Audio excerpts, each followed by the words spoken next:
Nasaan na ang demokrasya?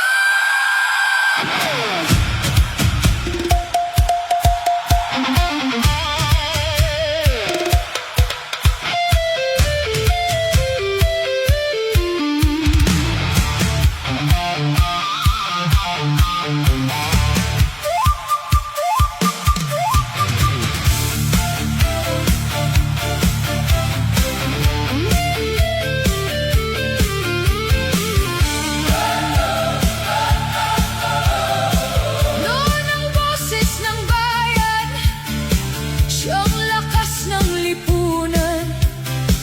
Ngayon tila may pangamba kapag nagsasalita ka. Maraming tanong nang walang tugon, katotohanan ay tila nakakulong.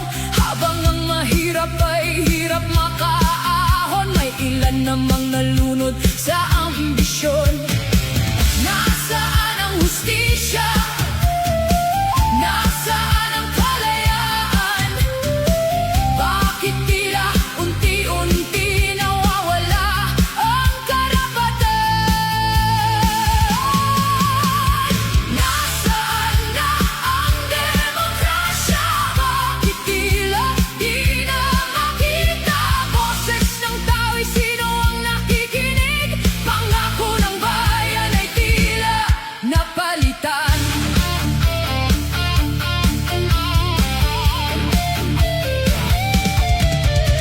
Marami ang nagdurusa habang ang ilan ay